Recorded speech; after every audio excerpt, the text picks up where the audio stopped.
Hey, hey, hey, good morning. Happy Friday. I was trying to think what day of the week it was. Happy Friday from Mujan. And I'm here with the lovely Helen Allen of Colours by Elle this morning. And I'm thrilled to be having a chat about Helen, about all things colour analysis and growing her business. And how Helen has differentiated herself. So I'm going to get actually right into the chat. I'm not going to spend loads of time on intro. So welcome, Helen. Hello. Can you just basically introduce yourself and your business, Helen, for the people who don't know you?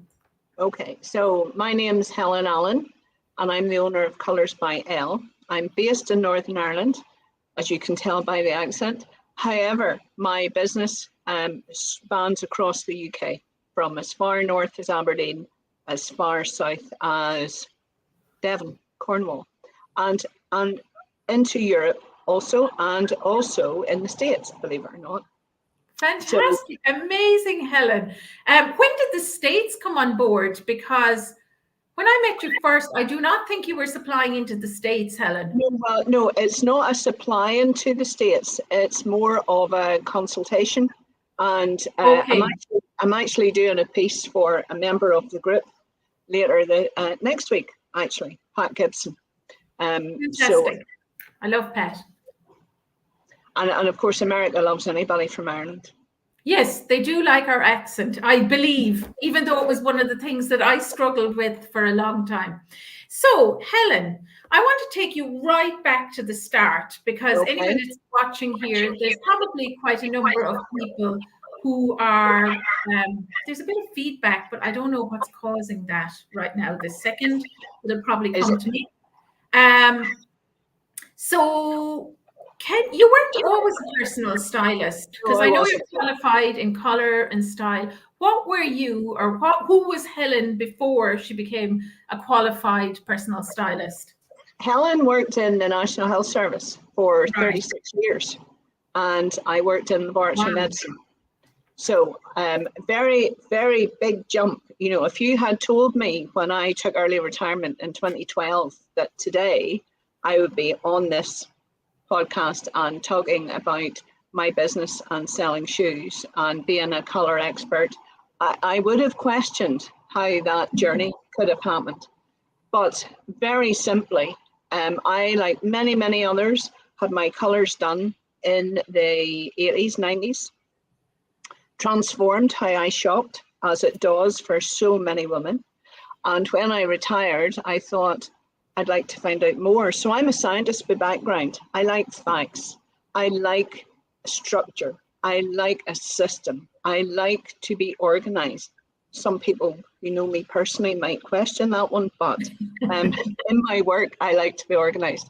And I went off, trained with a company based in the UK, started seeing clients in my base in Belfast, and heard consistently all the time from clients they couldn't find navy shoes for work, they couldn't find shoes to wear to a wedding that they could wear again, they couldn't find comfortable shoes for their foot health problems in colours.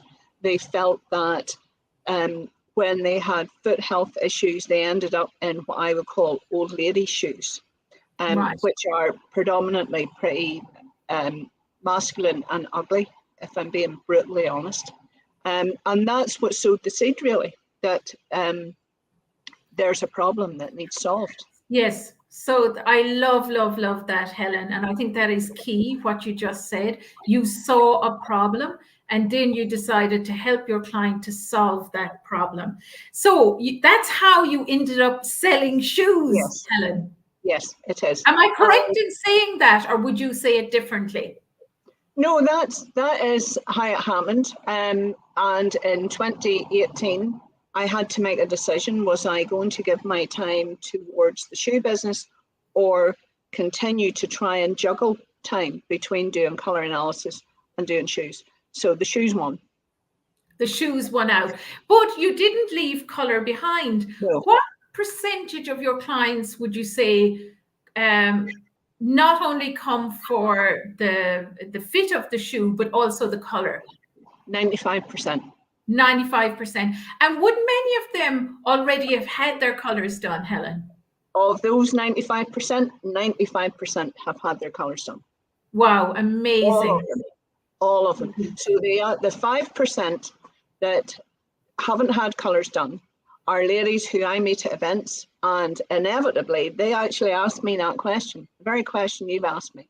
How come you're selling these wonderful, colourful shoes? And I tell them my story, and they then in turn almost always look up a local colour consultant. Amazing, amazing. And switching back to business a little bit, as you know, personal stylist and kind of going quite niche, what would you say was the most difficult part of your business over the years, if you have to look back? That is understanding that I can't solve every problem. Right, brilliant. That is the main thing. So at the very start of my business, I expanded and expanded and expanded in terms of the styles of shoes that I was selling. And then it reached a point where basically my accountant said to me, you need to stop building stock levels. And that's when I realized it was me was the issue, that I was trying Your to love solve. of shoes. Well, yes, my love of shoes, but more realistically, my love of listening to somebody saying to me what they wanted or needed or were looking for, and me then trying to provide it. So just after lockdown, whenever the world pivoted after lockdown, I took a really good hard look at what I wanted to do again. So revisited the work that we have done in the past, and took a decision, right, this is what I'm going to do going forward, and I need to just reprofile slightly, whilst at the same time showing everyone what I could do for them.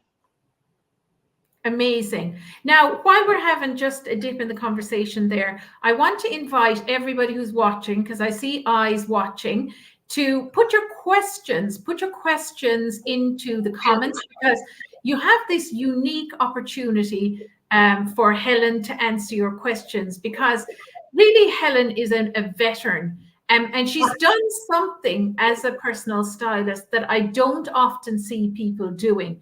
And she's won out because of that. And that's why I really wanted to get her on this morning. So next question, Helen, how has being so niche helped or hindered you in your business?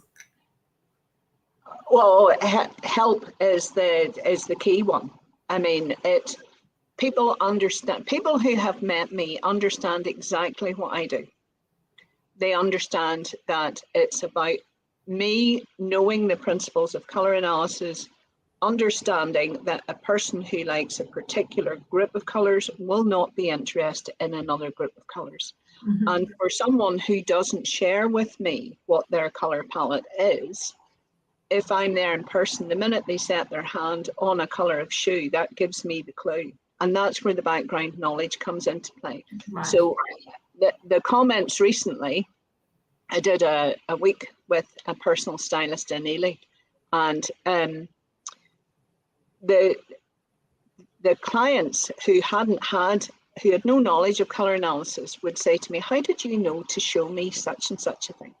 Well, it's easy. If someone puts their hand on an orange shoe, you're going to go in a certain direction. If they put their hand on, I don't know, a royal blue shoe, you're going to go in a particular direction. And everyone watching this knows that direction of travel. Mm. And were you scared? Were you scared that it was too narrow? I didn't have the wit to be scared, Elaine. To be perfectly honest with you, I was so consumed by the fact that everybody who'd had their colours done needs to wear the proper colour shoes. Because otherwise they're sabotaging all the hard work they have done to build a wardrobe. Absolutely. And then they go and put on, not bad enough, the wrong colour of shoe, but they might do the wrong style of shoe as well. And that individual then doesn't wear the shoes because they don't like them and they don't understand why. Yes. So there's a gap. And the folks who are watching this, this is the gap that I see. The Right. clients take on board the information about clothes. They take on board the information about glasses, about jewelry. They do not transfer that information into their footwear. No, and it totally, you're absolutely right. It totally ruins an outfit. You know, Yeah. people can, I often see it with older women actually. They spend a fortune on outfits for weddings and things like that, and then they wear it with a granny shoe, which kills me, absolutely kills me. Even my own mother, you know, I have to kind of coerce her into saying there are shoes out there, you know, with a wider foot that's going to look way better. You know, we just need to, you know, call Helen. We just need to call Helen. Absolutely. And I mean, I personally use Helen as well for several of my shoe styles. I'm wearing a pair of Helen's Italian loafers. What's the brand, Helen? Fry. Fry. I absolutely adore them. They always get comments. They're so comfortable. They're the softest leather. And I absolutely love them. And believe it or not, for the AICI conference, I wore a pair of Helen's shoes as well. They were the Noi brand, I think, Helen. They were in a nude color, and like I hadn't worn heels for years and years, and I had to get back into a pair of heels. And the only ones I could wear were Helen's, because even though I have a narrow foot, I do have plantar fasciitis, and I do have a foot problem. So a supportive shoe is so, so important for me. So Helen, what advice would you give someone who wants to build a business around color analysis? First of all, do you think it's possible to do it? And second of all, what advice would you give somebody? Well, firstly, I think it's absolutely possible to do it. My advice is, if you can, think about what are the problems that clients are presenting to you and how can you help them solve their problem, because there's no one more grateful in the world than a person whose problem you solve. What about if I get bored though, Helen? Pardon? What if I get bored with this one problem that I'm solving? If you're doing something that you love, I mean, it's that old cliche, isn't it? If you're doing something you love, you never work another day in your life. And I would bet money every personal stylist I have ever met has had a client who has shed tears in their studio, has had a client who is eternally grateful for how much better they look after a session with a personal stylist. Why wouldn't I, as a business owner, want more of that? You know, that's at the end of the day, when you're happy doing your work, job, whatever you want to call it, it comes across to the person who is working with you. Absolutely. So, in terms of niching, Helen, yes, what competition do you have, if any? Do you have any competition, or? There are other businesses out there who are selling colourful shoes. There's no doubt about that. Where they stop is offering a style in a range of colours, but there may be 3-4 colours. So I'm aware of those, and I've met quite a few of them on my circuit of events. They all have the same love of colour, but none of them are trained personal stylists. None of them are trained colour consultants. So they're on a gut feeling about what combinations they know work together. And in the same way that you can walk into a boutique and see, a reel of clothes that no matter how much they're reduced, they're not going to sell. They're not going to sell because there's a clash within the garment. So when you walk into any shoe shop and you see shoes that are on sale or, just they're not selling, it's because there's something inherently wrong with them and who they appeal to.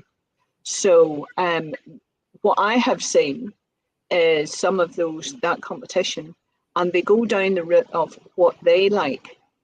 Whereas I have my own personal taste I have my own personal color palette, but I am also aware of what other people like. So I personally would never wear, for instance, a moss green shoe. But I know lots and lots of women who love moss green shoes or who love mustard shoes. So there is, for those who are watching, it's about understanding that you have the knowledge to work with every client, but every client doesn't know that. So every client sees you as you and your particular tastes, and your challenge is to show them that you understand what they like. Yeah. Does that make sense? It makes absolute sense, Helen. And I'm always talking about this. I call this, you need to educate your client. Because oftentimes your client doesn't even know what their problem is. They don't even know they have a problem. So like one of the things that I talk about all the time, Helen, is the idea that forget about your tools for a minute, forget about the color and style, and really focus on the client and understand what do they think their problem is, and how can you talk to them about what you see that their problem is, and how can you find the common ground in between. So I'm going to remind everyone who's watching again, because there is eyes in here, to say where you're watching from, please. And also to ask some questions of Helen. It's an amazing opportunity to ask Helen anything about the color business, anything about the shoe business, anything about what she has built. How do you market yourself differently, Helen? How would you say you market yourself differently from, you know, the average personal stylist out there? Well, this is probably where I am different to most folks who are watching, because I seldom appear on screen myself. So what I am doing is appealing to the client's love of shoes. Right. Okay. Whereas when you're a personal stylist and you're helping someone with their personal style or their colors, they will want to see, how do you look? And I know that that's contrary to what we've talked about in the past. And you've always said to me, people want to see you. But my presence is on my business cards. And my business cards aren't just a little small card. They're a postcard size with a picture of me, with my infamous picture, which isn't on this wall because it's somewhere else. And I tell them a little bit about me on my business card and about the products I sell on the reverse side. So I've forgotten your question now. What did you ask? It was just, how do you market yourself differently from, you know, your average personal stylist out there? So for instance, yesterday I had taken a new delivery of 4 new colors of sneakers, and the light where I am wasn't brilliant. So I get in the car with 4 pairs of sneakers and I went to the seaside, because the light at the seaside is fantastic. And I took the pictures, which you'll see on social media soon. I took them in that beautiful, overcast, but very clear light. And that, for anybody who's looking at a picture of a shoe, they want to know exactly what color it is. So marketing for me, and I thank Aileen for this, for all of you who are watching. When I first worked with Aileen, she gave me the challenge to post on social media every single day. And at the start, I have to say, it was torture, because it was, what am I going to say today? What do people want to hear? And what I have learned to do is, it doesn't matter what I think, just post something, because people watch and they're curious and they want to know what you're doing. So if you are shopping and you see something in particular that you like, or you know someone who would like, share it. You know, it doesn't have to be perfect. What is it we called it, Aileen? Imperfect action is imperfect action. Because oftentimes, especially in those early days when we're starting or we're putting something new out there, we don't even know what our client wants. So I find by starting, you'll get the feedback. So you'll get the feedback of what the problems are, what they really want, where they're really struggling. Because oftentimes what we think they're struggling with is not what they're struggling with at No. all. They want something completely different. So just starting and just putting yourself out there is so, so important. There is a comment in here, Helen. I'll just call it out to The you. other thing is, It's from Julia.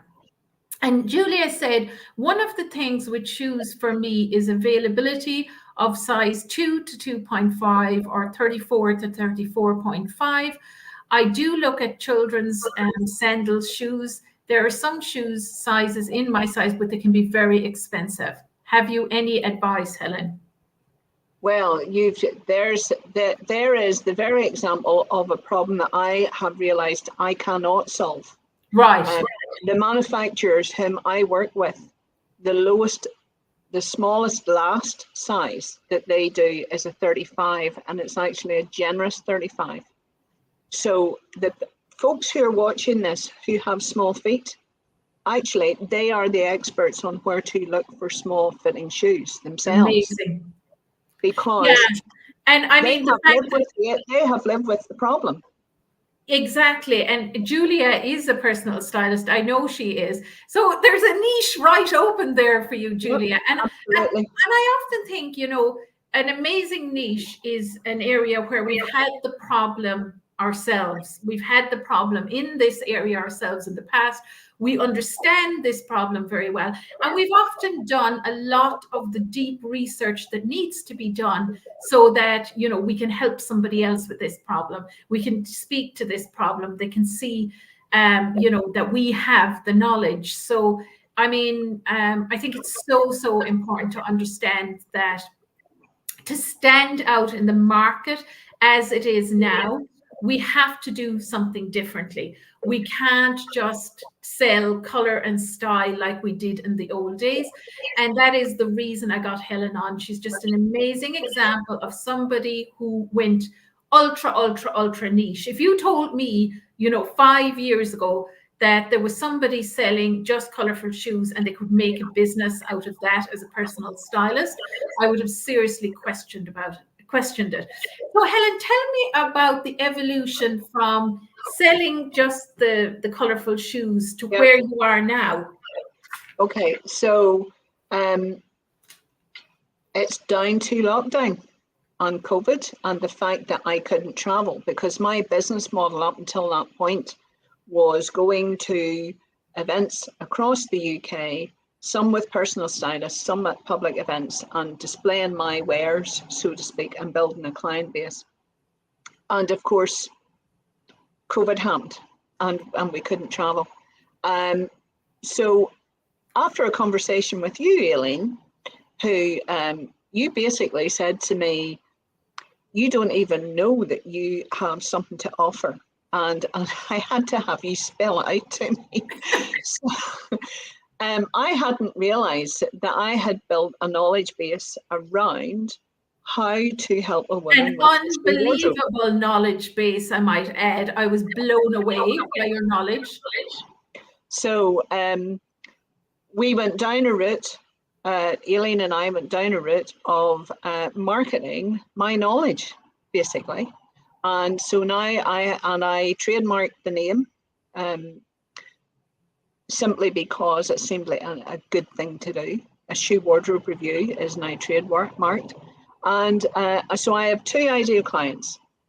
Sorry, I have two groups of ideal clients. So I have individuals who have the wardrobe full of shoes but nothing to wear.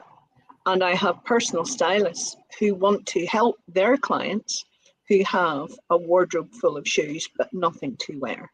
And whilst the principles of the process are exactly the same, what I do for personal stylists is give you the tools that I have picked up over the years around what makes for a good fit in a shoe, what does certain clothing styles, and we all know about colour, but what about personal styles, and how can some women get it so wrong because they don't know how to choose a shoe that fits properly.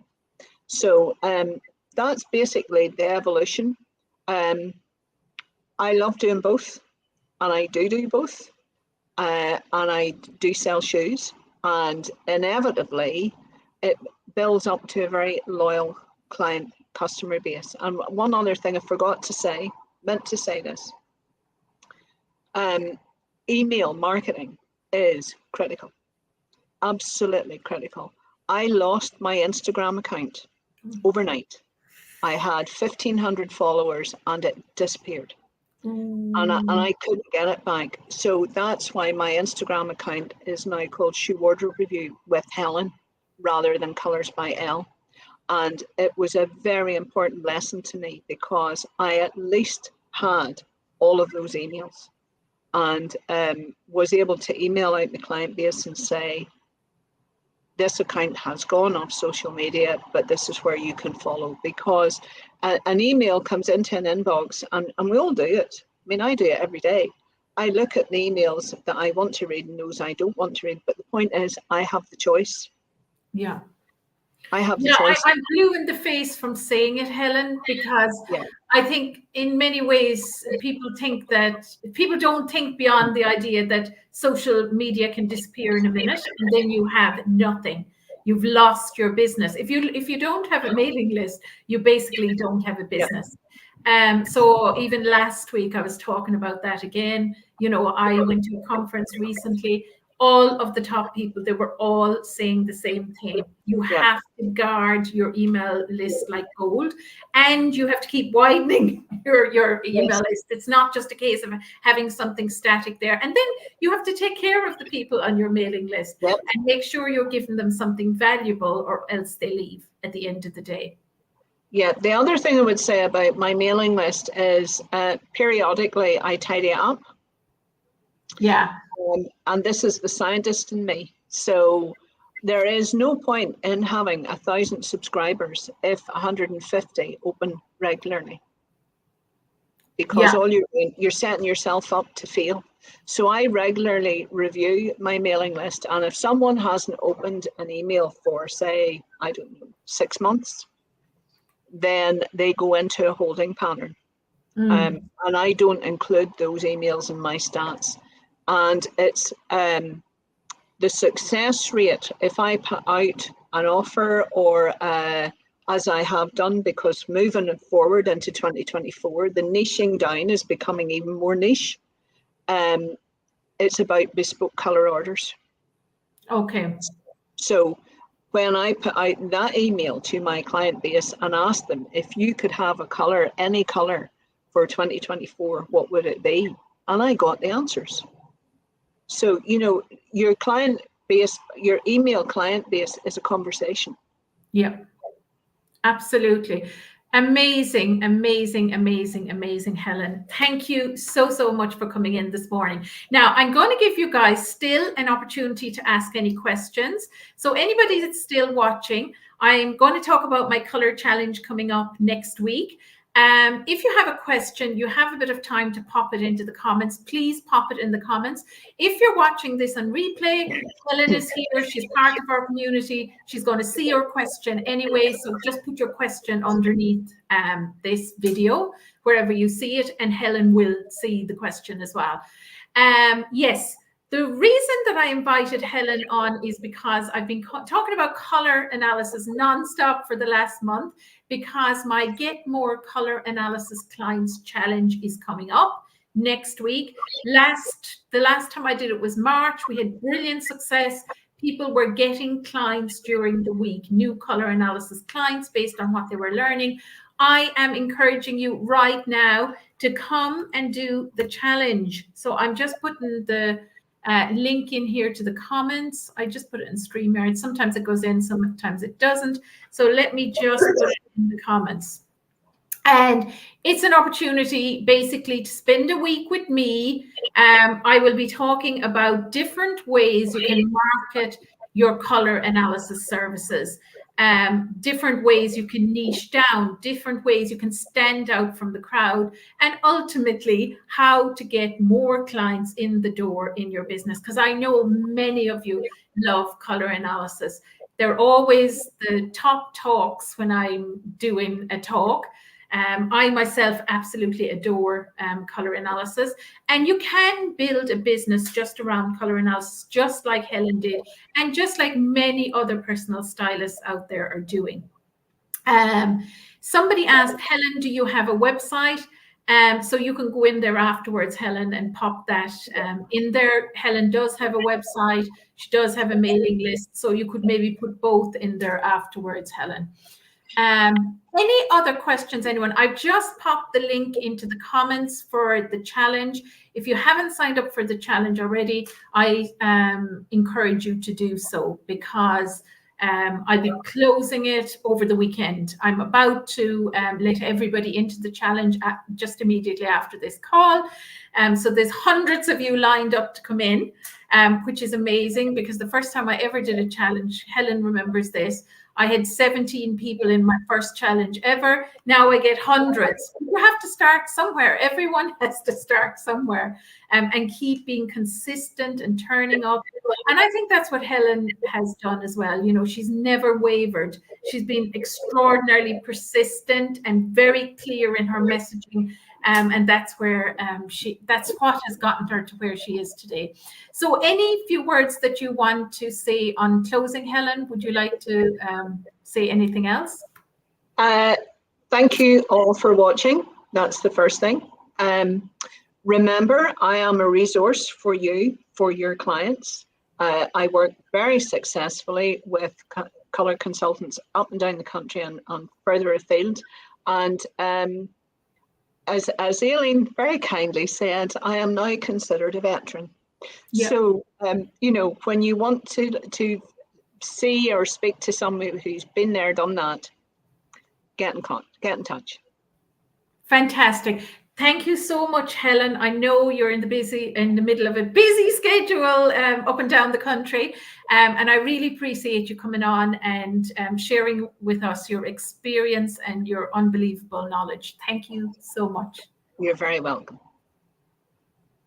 Okay, everyone, that's all from us. I'm just going to end the live stream now. If you're watching this on replay, #replay. See you all next week. Bye-bye.